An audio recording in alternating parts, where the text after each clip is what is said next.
Wellness highlights के एक और ताज़ा तरीन अपडेट में आपका स्वागत है। मैं हूं रविंद्र सोनी। मैं एक जर्नलिस्ट हूं और आपके लिए हेल्थ और वेलनेस से जुड़े हुए अपडेट्स लेकर आता हूं। तो चलिए शुरू करते हैं आज की अपडेट।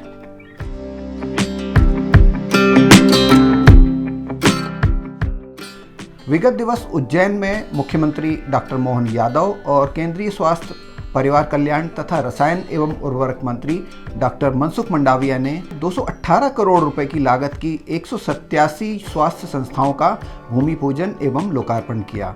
सरकार का कहना है कि उज्जैन फूड स्ट्रीट के लोकार्पण से महाकाल लोक के दर्शन के लिए आने वाले श्रद्धालुओं को स्वच्छ और पोषण से भरपूर आहार प्राप्त होगा। महाकाल परिसर में स्मार्ट पार्किंग के निकट अवंतिका हाट का विकास हुआ है। प्रसादम के अंतर्गत श्रद्धालुओं और पर्यटकों को 900 वर्ग फीट क्षेत्र में ईट राइट इंडिया के तहत स्ट्रीट फूड उपलब्ध कराया जाएगा। मोबाइल फूड टेस्टिंग इकाई, डिजिटल मेन्यू बोर्ड की सुविधा के साथ ही प्रसादम में विभिन्न सांस्कृतिक उत्सवों का आयोजन भी होगा। इस अवसर पर उज्जैन फूड स्ट्रीट से जुड़ी वेबसाइट और ब्रोशर का लोकार्पण भी किया गया।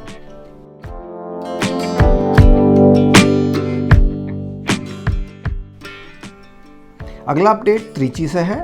त्रिची के एक डॉक्टर ने मेडिकल कॉलेजों की एनुअल असेसमेंट रिपोर्ट का खुलासा करने के लिए राष्ट्रीय चिकित्सा आयोग यानी एनएमसी को निर्देश देने की मांग करते हुए मद्रास उच्च न्यायालय का दरवाजा खटखटाया है। डॉक्टर मोहम्मद खादर मीरान ने आरोप लगाया है कि ऐसी रिपोर्ट जो 2020 तक एनएमसी की वेबसाइट पर उपलब्ध थी हटा दी गई हैं और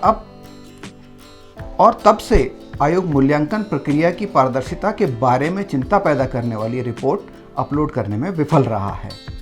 याचिका को स्वीकार करते हुए मुख्य न्यायाधीश संजय विजय कुमार गंगापुरवाला और न्यायमूर्ति डी भरत चक्रवर्ती की प्रथम पीठ ने एनएमसी को जनहित रिट याचिका पर 19 जनवरी तक जवाब देने का निर्देश दिया है। याचिकाकर्ता ने कहा है कि उसने एनएमसी द्वारा सूचना का अधिकार अधिनियम 2005 का अनुपालन न करने का हवाला देते हुए केंद्रीय सूचना आयोग CIC से संपर्क किया था। सुनवाई के बाद CIC ने 28 मार्च 2023 को एक आदेश जारी किया जिसमें एनएमसी को अपनी आधिकारिक वेबसाइट पर मूल्यांकन रिपोर्ट प्रकाशित करने की सलाह दी गई थी। याचिकाकर्ता का कहना है कि एनएमसी ने इन आदेशों का पालन नहीं किया है। इसके बजाय एनएमसी ने CIC के आदेशों को रद्द करते हुए 2 जून 2023 को राजपत्र में प्रकाशित एक नया विनियमन पेश किया। याचिकाकर्ता के वकील S मोहम्मद अंसार ने कहा कि विनियमन में कहा गया है कि केवल अंतिम मूल्यांकन परिणाम घोषित किए जाएंगे और भौतिक निरीक्षण के बाद तैयार की गई व्यापक मूल्यांकन रिपोर्ट के प्रकाशन को छोड़ दिया जाएगा। उनके अभ्यावेदन का जवाब देते हुए एनएमसी ने दावा किया कि उसने उपर्युक्त नियमों के प्रकाशन द्वारा CIC के आदेश का पालन किया है।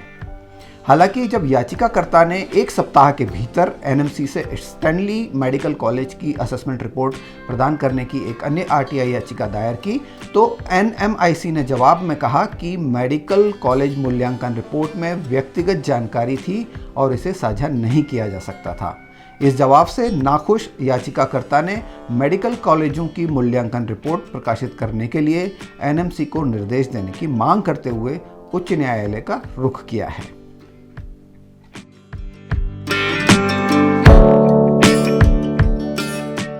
सतारा के 55 वर्षीय सुनील निगाड़े के परिवारजनों ने अंगदान का निर्णय ले एक साथ 4 लोगों को जिंदगी देने का काम किया है।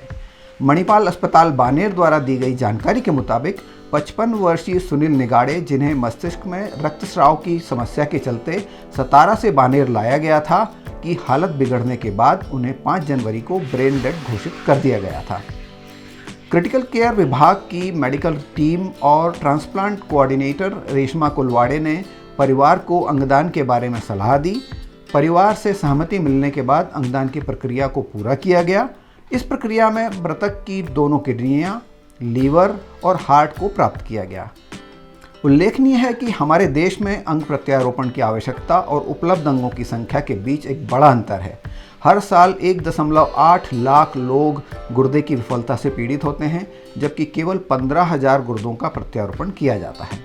इसी प्रकार लगभग 25,000 से 30,000 यकृत प्रत्यारोपण की आवश्यकता होती है, लेकिन 2,000 ही किए जाते हैं। हार्ट फेलियर के मामले में कई हजार लोगों में से केवल 200 का ही हृदय प्रत्यारोपण हो पाता है। अंगदान के प्रति जागरूकता और भागीदारी इस अंतर को पाट सकती है और अनगिनत ज़रूरतमंद लोगों को जीवन प्रदान कर सकती है। तो ये थे आज के हमारे कुछ हेल्थ एंड वेलनेस से जुड़े हुए हाइलाइट्स। आशा करता हूँ पसंद आए होंगे।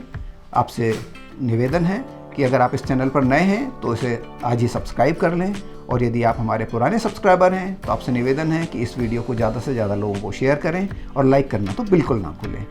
Thanks for your time and thanks for watching.